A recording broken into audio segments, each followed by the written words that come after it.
I was just looking at, what is it that this word transformation in some of us may create some kind of jitters, right? Because um, transformation sounds very big, isn't it?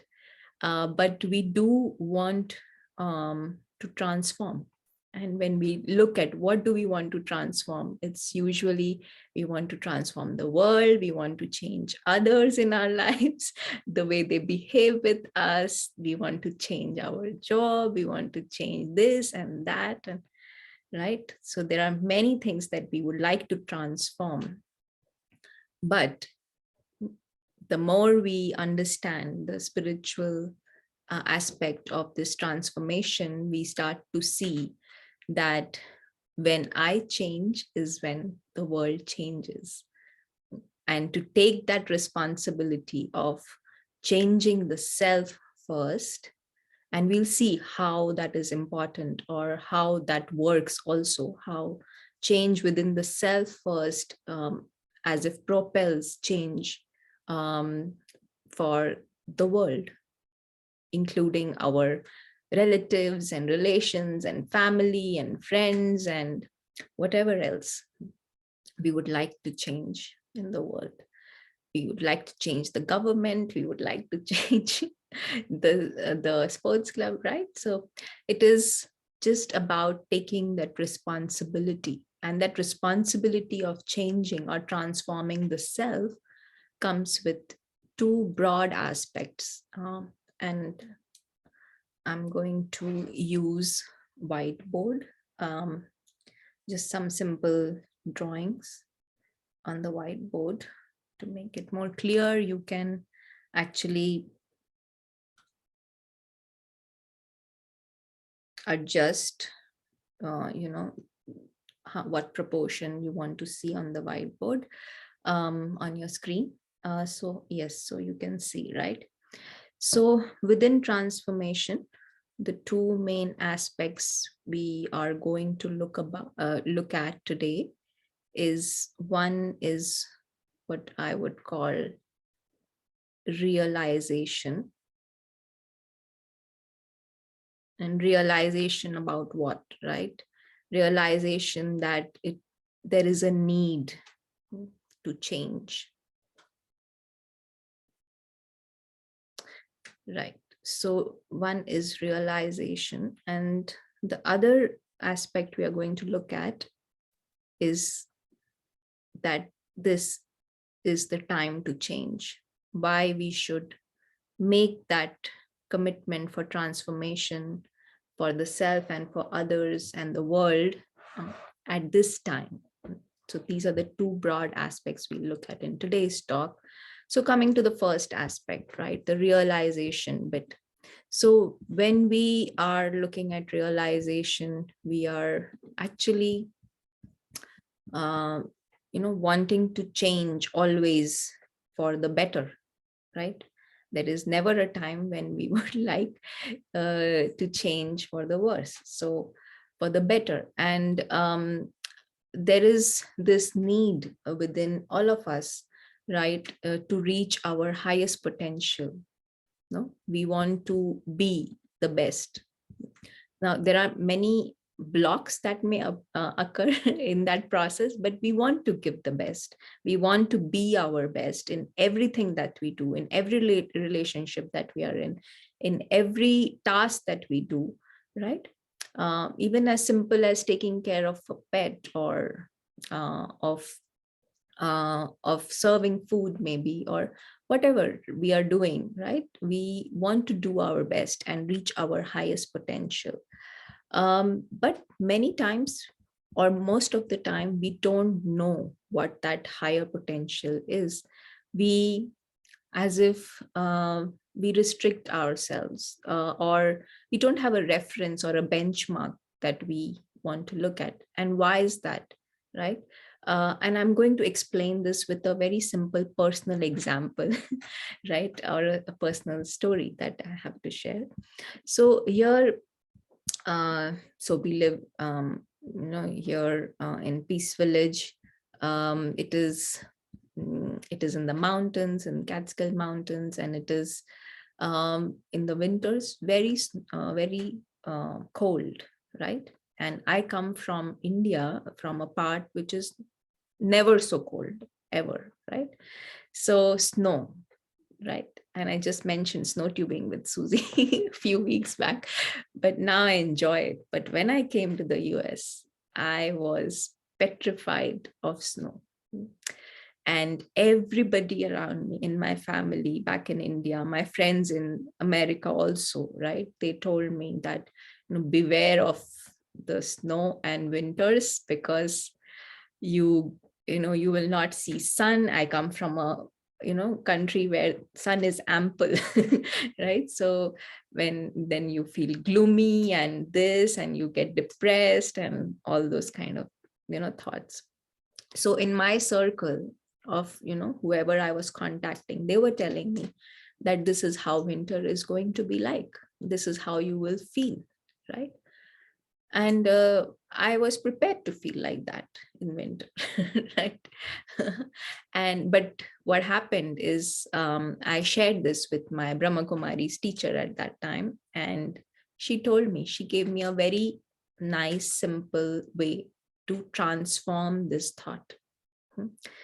And that thought was that, just like how now that we are uh, looking at our spiritual reality, right? In Raja Yoga and Brahma Kumaris, we are looking at our spiritual reality, and we say that the soul, right, the spiritual being of light, is actually a traveler, who's traveling through this, what we say, the physical world. So we are like points of light, right? And this is an invisible traveler who's traveling through this physical world. And in the physical world, there are many scenes, like a story or a movie, right? There are many scenes that happen in the movie. And so summer is a scene, spring is a scene, winter is a scene, right? Like an episode. So it keeps changing, the physical world. So just look at snow and winter as just another scene in the story or in the movie. And who's looking? This invisible actor or invisible traveler who's passing through this movie, the story, looking at each scene. And what would be the feeling like? Just like in the movie, when we look at the Alps or the Rocky Mountains in the movie, or even Antarctica in the movie, we are so fascinated, right, by the Eskimos and the penguins and whatever, right? That time we don't feel depressed or anything like that. We are so fascinated, right? So to look at, in that manner, that this is just a scene that the soul is going to experience. And what happened, I started to practice this before the winter, my first winter in US, and I was enjoying it thoroughly from the moment, the first snow, my first snow in America, when I saw, I really, I found it so fascinating and attractive. So what really happened, that transformation of awareness in the mind, that changed everything for me. And what the teacher did was, she just gave me an option, a reference, a benchmark that I didn't know existed before I spoke with her about this. So my earlier context was my family and friends, who were always talking about depression in in winters, during winters. But this teacher gave me an option, a reference, a benchmark, that there is a possibility of looking at it differently, actually reverse, totally opposite of what I was being told otherwise. And this is what, we call the herd mentality. Just because I was in a setting where everybody believed it to be true that winter meant depression, I felt that it was normal to feel like that, to feel low, to feel it. And there were 100 reasons to justify that. Oh, there will be no sun. Oh, you can't go out. Oh, you will be, whatever, right? So that was one. But just change in awareness. And this awareness, spiritual wisdom is telling us that this awareness is very easy for us to be in, or to experience this awareness. What we need is what we call the divine intellect. Now, again, another big word, divine intellect. Is it so? But I'll tell you a simple definition of this divine intellect. Anybody heard about divine intellect already before? Yes, no, maybe. So divine intellect is nothing but, a refined intellect. What do you mean by refined? Refined intellect is nothing but something that intellect that can see what we say, the subtle, the invisible. And that makes us see the big picture of where and what we are living our lives. So again, spiritual reality of this point of light, which we just saw, the invisible traveler, the invisible actor, is very different from the physical world. And this physical world is everything what you can think of in this universe. So it has, what all does it have? It definitely has the role that this soul is playing, this point of light, invisible actor is playing. So in my case, it is Kanupriya, that is the role. So that's the physical world. Then there are relationships of Kanupriya. There may be parents, and there is a job and colleagues, and there is nature, right? And a house and a car and a, what else? Pet and hobbies, right? So there are many, many, many things happening here.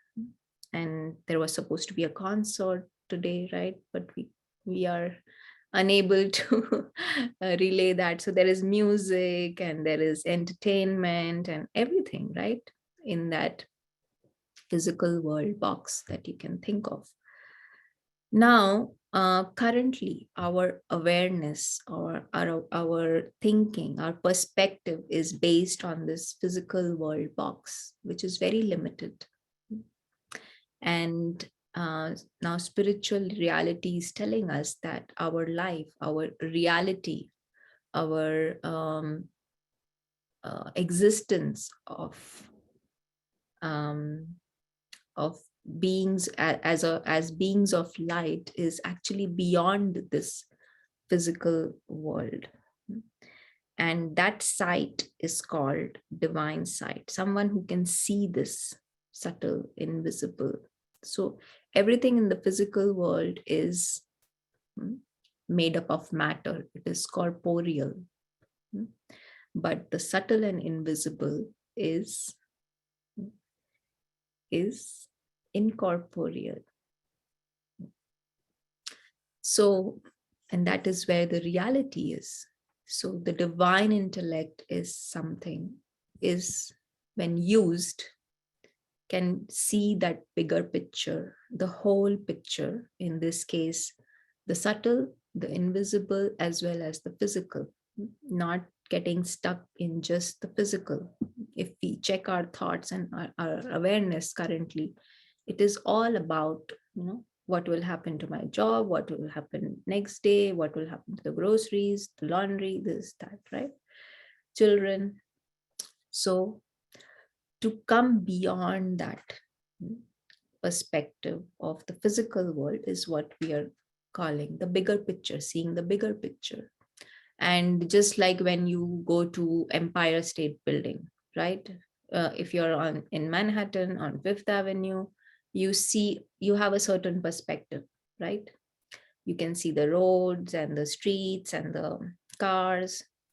But when you go to Empire State Building in Manhattan and you look at the view from top, there is a different perspective that you get of the area that you're in. And same thing when you look at it um, from an aeroplane, there is a different perspective that you get of the same area, right?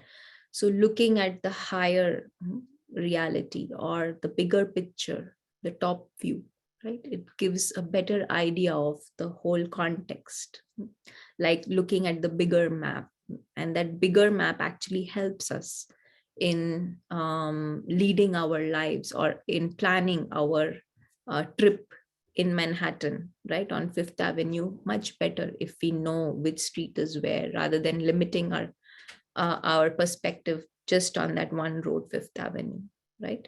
We can plan how we can get to Fifth Avenue faster if I am at so and so place, if we know the bigger map, right? So this bigger map is something that is very, very crucial to develop within in our awareness, and that is possible through the divine intellect. Now, divine intellect is something which is rare. Do we all have it? Or is it like that we were standing in the line and somebody gave it to the ones who came first or did something good, like Santa gave better gifts to the children who behaved well through the year? Or what was it, right, that decided divine intellect? So there is good news here, very big good news, and that is that all of us have divine intellect in equal proportion and quantity. And that is what spiritual wisdom is telling us, that all of us have this divine intellect inbuilt, ingrained in us. But then the question is, why are we not seeing it? Why are we not seeing this bigger map, bigger picture than if it is already there? The reason for that is, any guesses? What is the reason?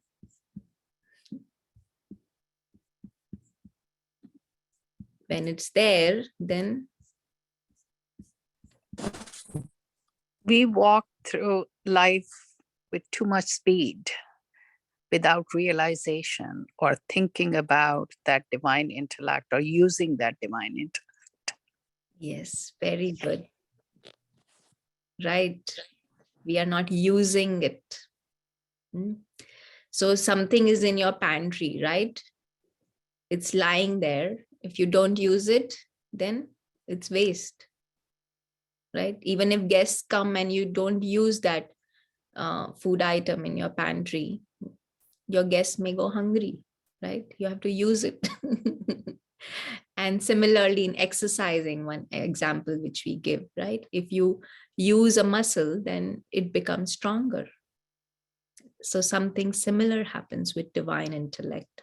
It's there, but currently we have to accept that the divine intellect is weak within us because we are not seeing this bigger picture often enough in our lives. And this divine intellect, seeing the bigger picture, brings transformation also. So the more we use this divine intellect is when we start to strengthen the divine intellect. And that brings about a lot of changes in our perspective, in our awareness. And awareness is sort of like the foundation of, what generates the thoughts or actions and what words we speak, what is our attitude and behavior towards others, all that is based on this awareness of the bigger perspective, the bigger picture. So just using this divine intellect to see the bigger picture, that I am an invisible traveler, an actor, just passing through various scenes in the physical world story. That is about it. So sometimes we feel, right, especially in the corporate world, we say sometimes that we may get lost. When we start to look at the bigger picture, we just look at the bigger picture and we forget about the details or ignore the details, right? We have heard about that.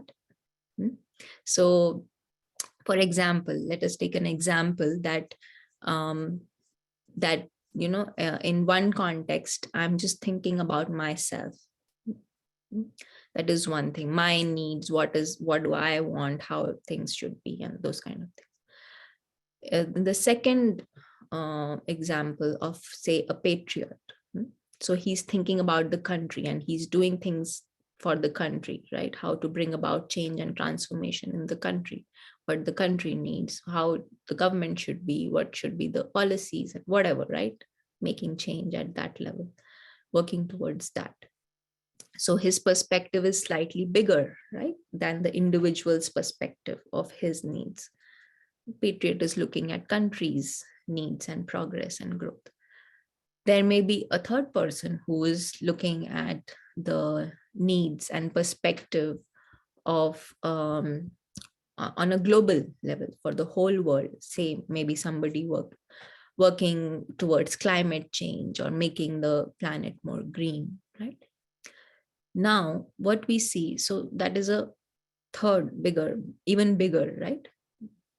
Now, even at this level, although this is still all related to the physical reality, the physical world, all the three examples I gave, but still, when we look at it closely, the person who's actually working for the climate change or green planet for the world will end up helping his country more rather than somebody who's just looking at the country, right?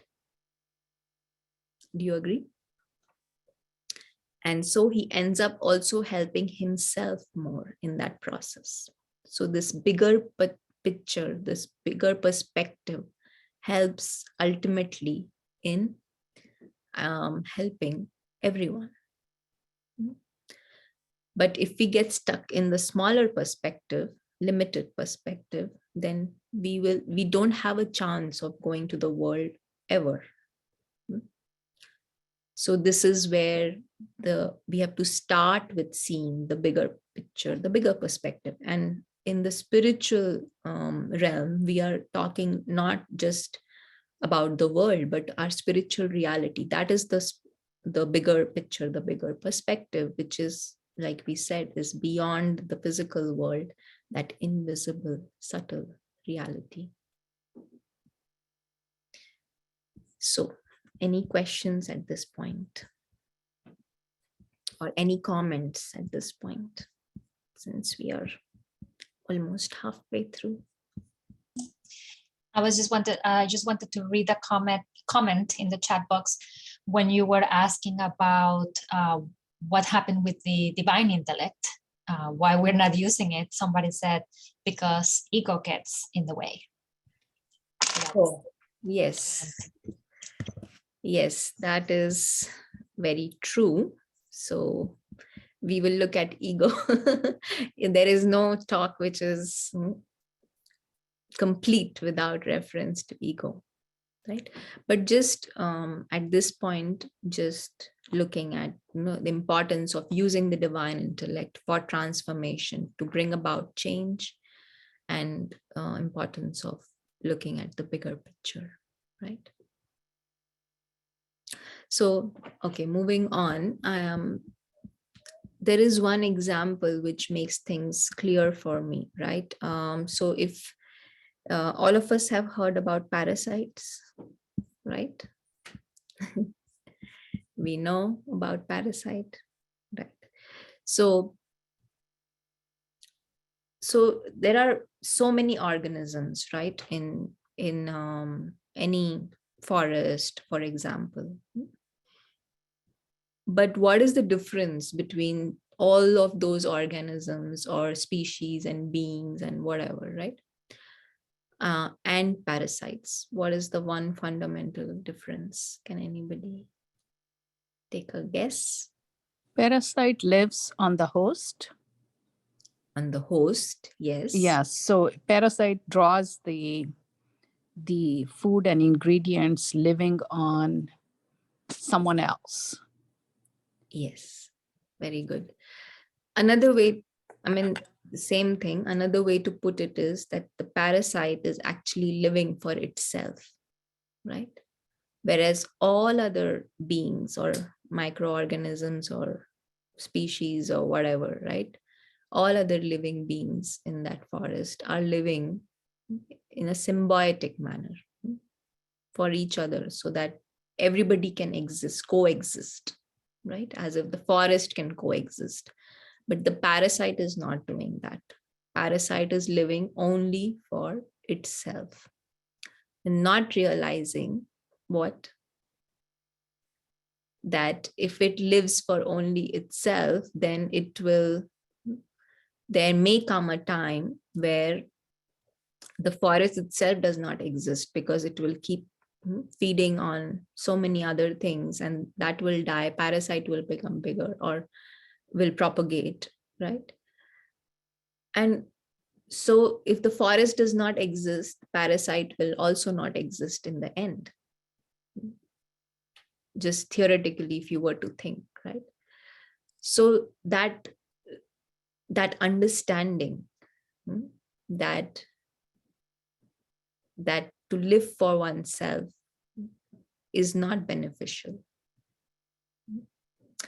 is something that helps us see the bigger picture more clearly also. And this is where we can think about uh, what we were talking about is this our bigger picture, the reality, right, which is beyond. If when we start to look at that, we start to see, how each being in that physical world also is actually um, there for our benefit. Nature wants to give us the best. The world wants to give us the best. Everything that is happening in the physical world also is for our benefit. But we are not able to see that benefit just because we are not using the right intellect. We are not in the right awareness. So something like and in that process, if we are not seeing in the right awareness, then we end up being like a parasite. We are, wanting more and more and more for ourselves, and as if going in that downward spiral. We start to just want more and more and more, accumulate more and more and more, and that brings about a lot of insecurity between us, within us. And we can look at this insecurity more in detail. So what happens in that insecurity and that me, we start to actually harm ourselves. But again, spiritual reality is giving, our wisdom is giving us this option to not base our security and safety on the physical world. It is telling us that we are immortal beings, living beings. The soul is immortal, and the security comes from the world beyond this physical world. And once we start to feel secure and start to operate from that space of absolute security that there is no beginning, no end to this invisible traveler, this invisible actor. We start to behave very differently, even in the physical world. There is nothing for this invisible actor, this invisible traveler to lose, because he does not own anything in the physical world. And there are some things that are fundamental to the physical world, which is making it insecure. And that is that this physical, everything in the physical world is always changing. There is unpredictability associated with the physical world, right? So change is a given. Everything has an end in the physical world, right? So there are few things which make the physical world what it is. And but in our ignorance or in our innocence, we are actually, although we know it, but we are not behaving. Our what we are doing is we are still trying to gain security in that ever-changing, unpredictable physical world.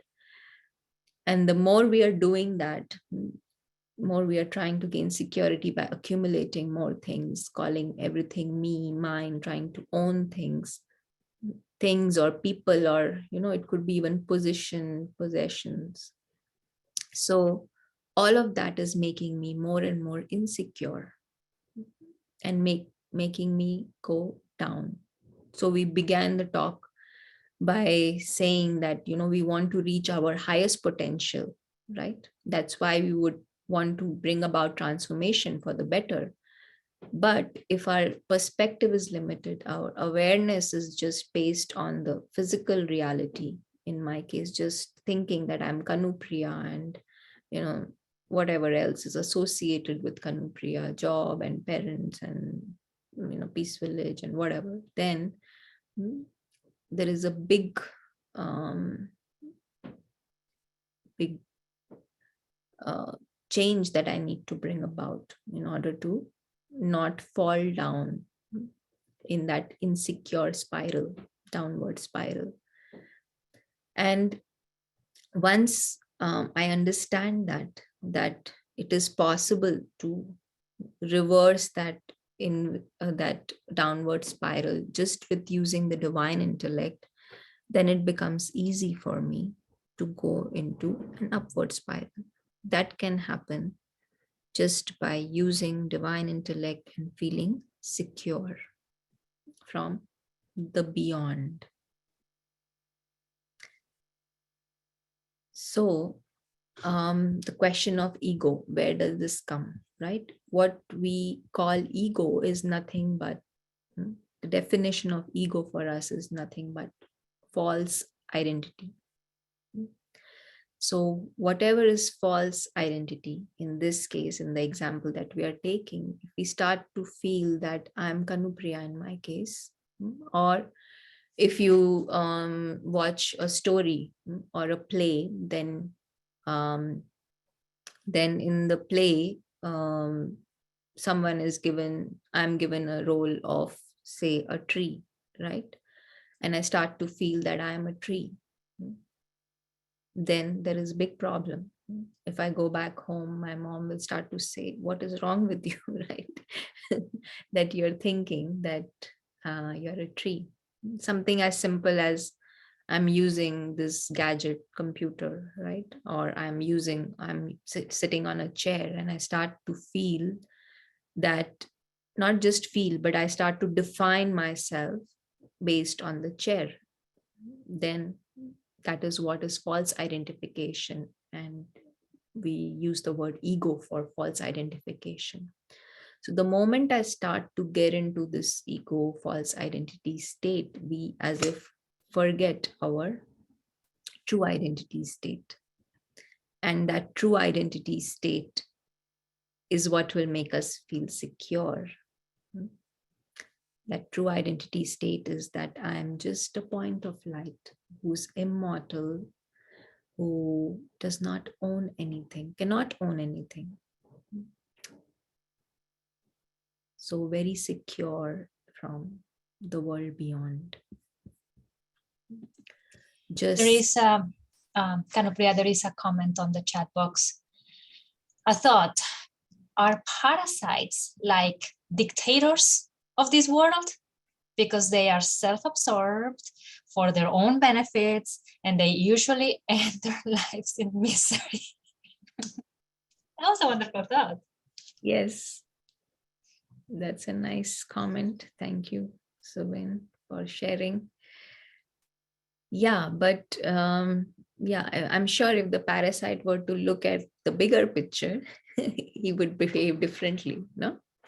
So this is the paradox that is happening, that we may not want to behave like that, but we are behaving just for ourselves, just because we don't know any other way.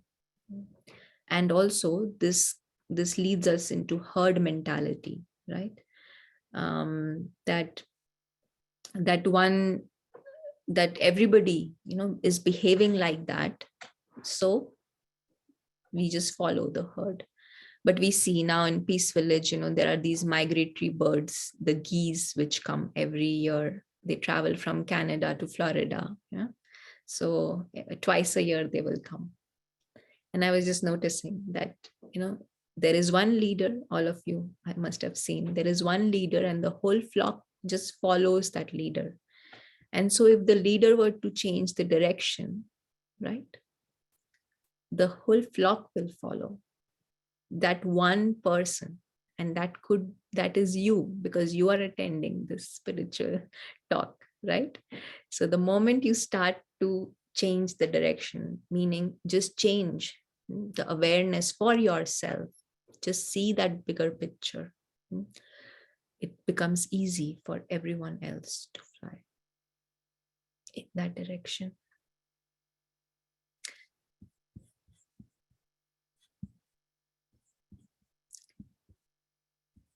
Okay, so great. So we looked at realization, right? Which we said that looking at the need, or this feeling that, yes, I want to change for the better, that is extremely important for us to bring about transformation. And then we also looked at how we can bring about that transformation that we want, just using simply the divine intellect. And we don't need to sit for hours and hours of meditation for this very simple method, which is there, available for us in which we recommend for all of us to try, is just 1 minute of coming into full awareness of who we really are, looking at that bigger map, the bigger picture, just for 1 minute, but quality of concentration to be 100% in that 1 minute. So shall we try it just now, just for a minute, and see that bigger map, bigger picture? So we prepare ourselves, just choose a comfortable posture, any sitting posture. You can choose to sit on a chair, sofa, on the floor if you like, on the mat, whatever, right? But making sure body is relaxed, comfortable. And most important is that the mind should be alert. At this very moment, we use the highest intellect, the divine intellect.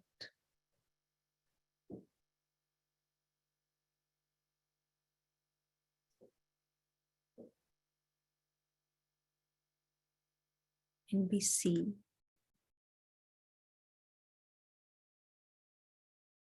the top view.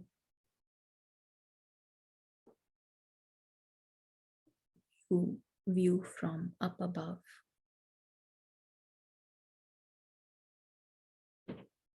And we look at the whole physical world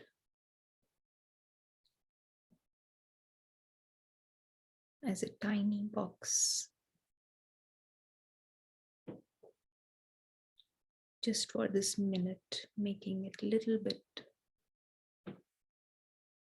unimportant, including Kanupriya in my case, not so important for this minute.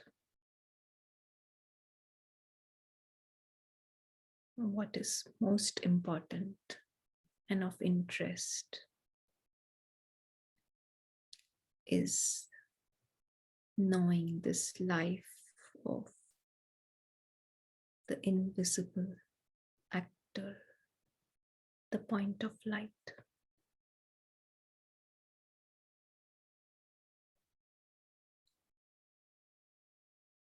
The one who is immortal,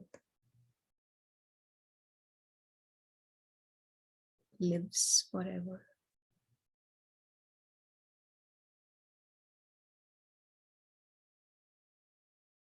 Is very secure in his subtle and invisible reality.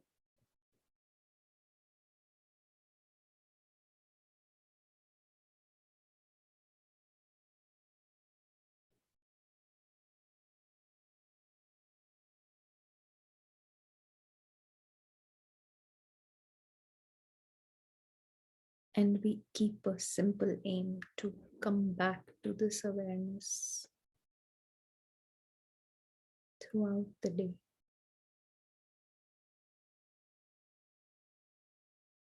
Just for 1 minute. Every hour, 1 minute.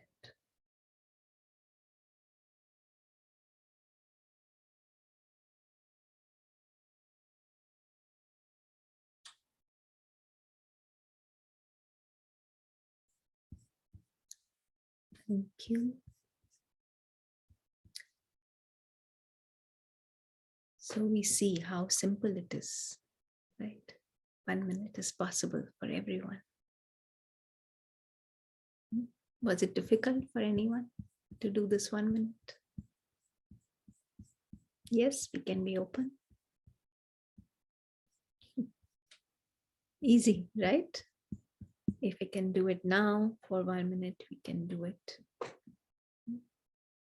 every hour, except sleeping hours. We'll leave out the sleeping hours, right? But before sleep and after getting up, just 1 minute.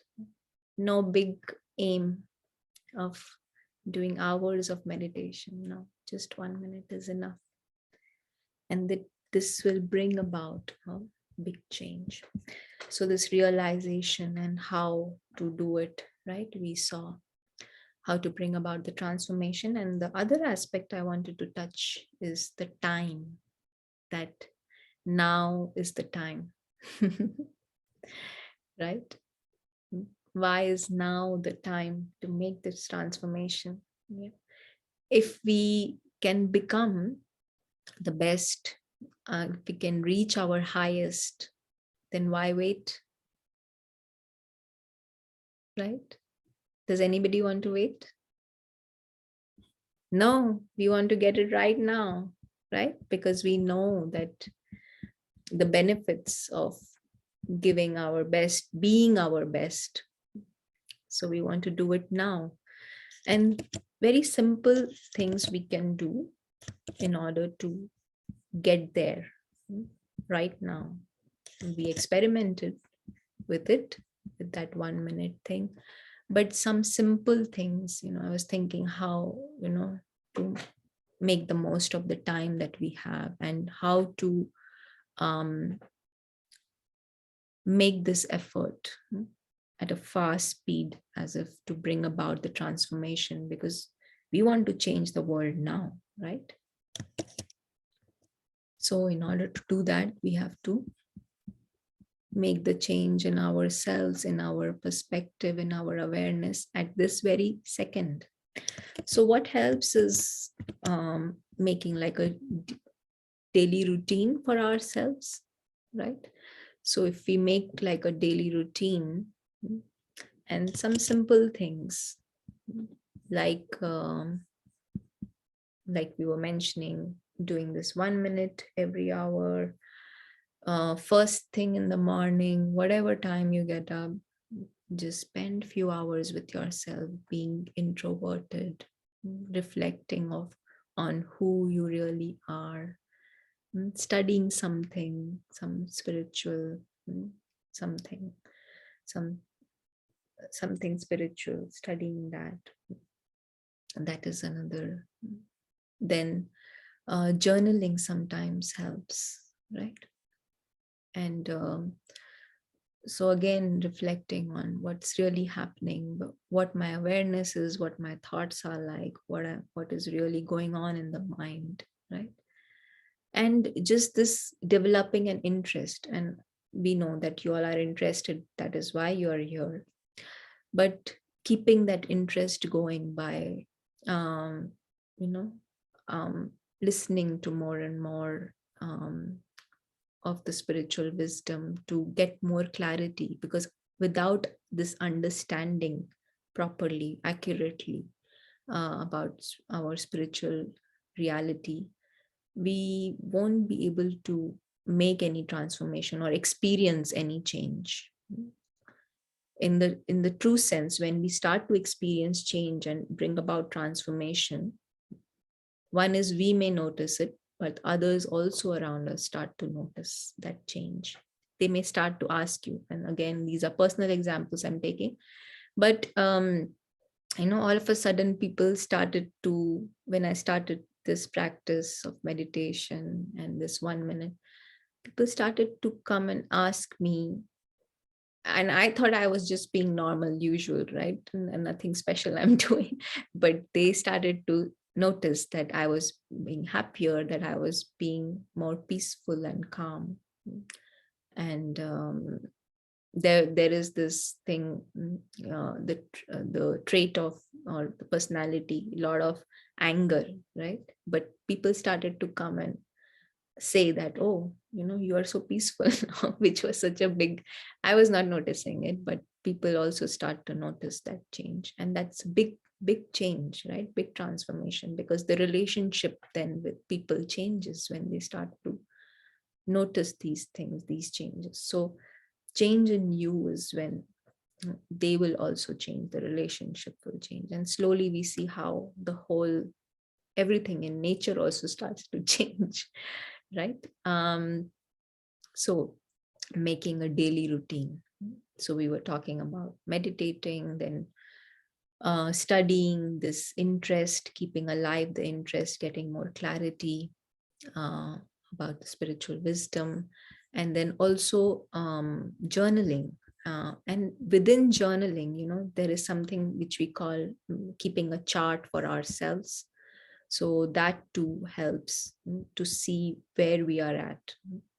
Where are we making progress? Are we in the right direction, moving in the right direction? So that also helps.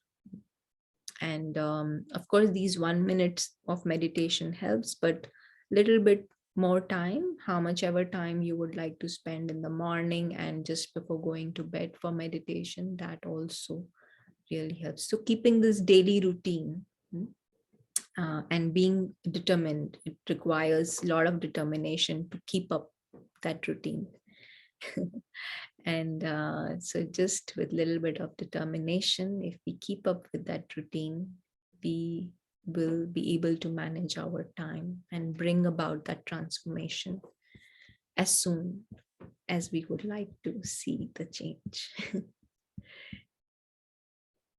So yeah, these were some thoughts which I wanted to share. If anybody has any question, please feel free.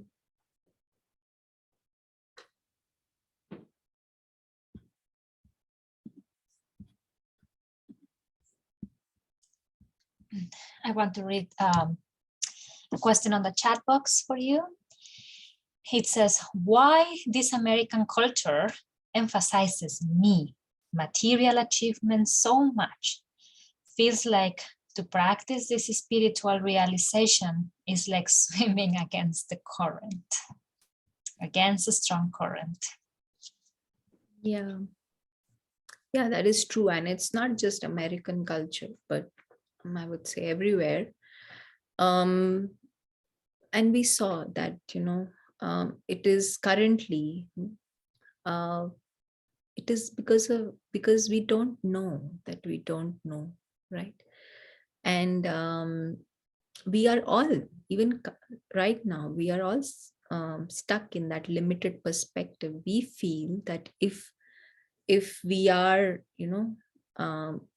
accumulating more and thinking about me, and achieving more for the self, that is how we will feel secure, and that is how we will feel happy. That is how we will feel peaceful, right? So that is the norm today, and that is what, when we spoke about the herd, that is how everybody is. Even if we start to feel differently or behave differently, all our family, friends, society, they may not appreciate what we are doing. So that is why it takes good company or follow what you feel is right. So that swimming against the strong current feeling would go when you start to connect with like-minded people. So one bird flies, the whole flock flies, right? We have heard about that. So the one who is swimming in the opposite direction successfully, follow that.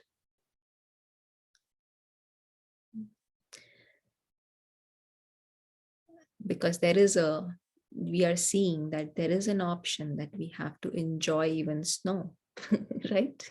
In my case. So that's true for everything. I took a very simple example, but even the worst of situations, or even the best of situations, we are now seeing how material achievements are actually making us more and more insecure and leading us towards unhappiness, because now we are more fearful. We feel that what if I don't achieve, then I feel like a loser. But there are many of us who don't have anything in that sense. A simple life is what we are using, no material attainments, but the invisible, the subtle attainments are so big. The attainments of peace, authentic love, they are so big that material attainments actually are not of interest. Right? And that comes naturally when we start to see the bigger perspective, when we see that how irrelevant it is. Society will reinforce, but we have an option to choose.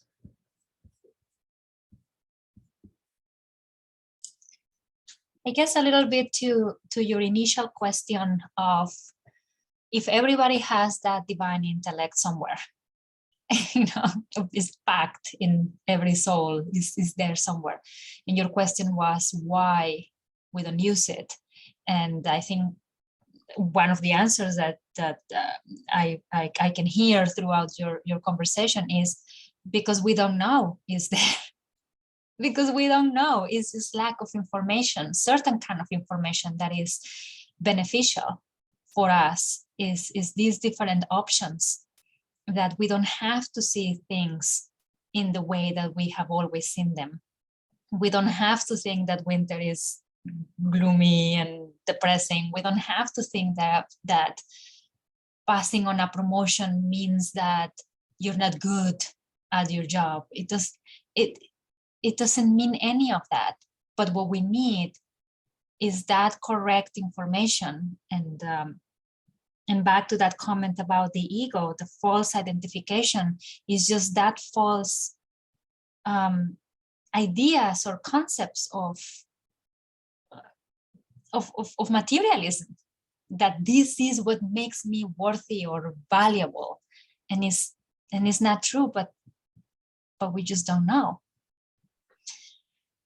There is there's another comment here. Sometimes it is easy to say, but putting into practice is the difficult part. What can be the difficult part? Yeah, I guess it's a choice, right? It is a choice, and that is where I mentioned determination, because we should know that there will be obstacles, right? So one obstacle definitely is, society will reinforce the old identity, the false identity, ego. They will tell you that, what is it that you're doing, right? That may be one, right? But there may be internal also. We all have limitations as what we call weaknesses, right? So I may decide, okay, let me get up tomorrow morning and start meditating, but I am not able to get up itself, right? Because I am used to sleeping late, maybe, right? Just there could be many like this, many obstacles, but this is where that understanding and clarity about what we are doing is in the right. Let me give it a try, a good try, not just 1 day, 2 day, like, right? At least for 21 days, they say you can change, bring about transformation, at least consistently with determination. Try that 21-day meditation, this 1 minute thing, coming into the bigger map awareness. Just try it. And 1 minute is not difficult. I can agree that half an hour of meditation for someone who has never done meditation is difficult. Maybe there may be obstacles, but putting into practice may be a challenge. 1 minute, no. Right now, none of you, when I asked you how it was when we did the 1 minute, nobody said it was difficult, right? So if we can do it now, we can do it through the day. 1 minute every hour, 21 days. Are you accepting the challenge? Yes. Challenge accepted. Yes. And it's recorded, so we have proof. Oh, that's right. Okay, I'll stick to that. Okay, that's great. Anyone else has any comments on or questions that you might want to share? We have time for one more.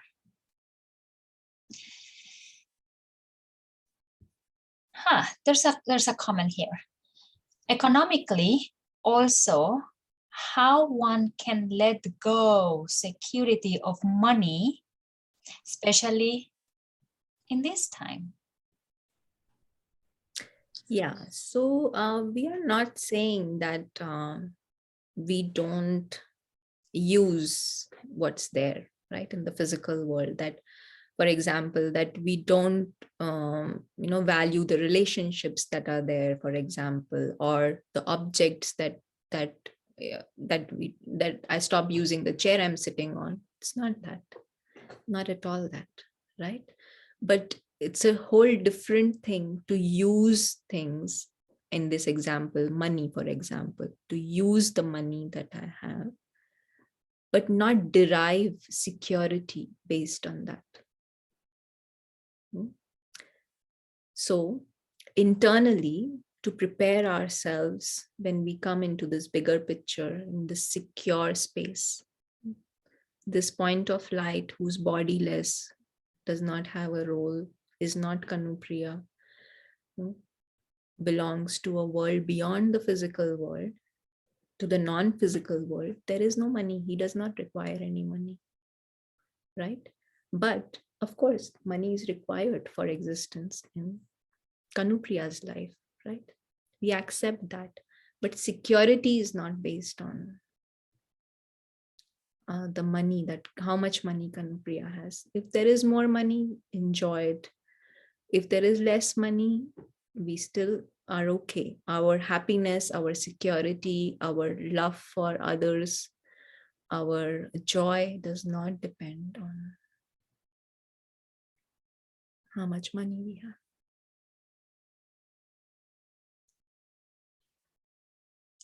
Thank you very much. And we will close with this last comment. I tried 1 minute meditation. It works if we have determination. Thank you very much for sharing that comment. I guess that gives everyone, especially me, that I just said that out loud, the recorded line. Determination. That's what we need. Thank you very much, Kanupriya.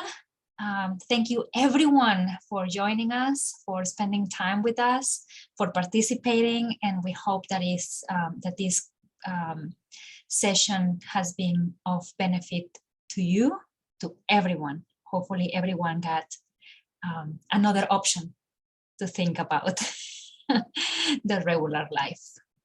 And Kanupriya, I did see you having fun tubing in the snow in the winter. So I know that worked for you. It works. And so thank you again, Kanupriya. And to continue with our program, the second part of our program is about to begin. And I have a couple of quick announcements. And if I can have the announcement slide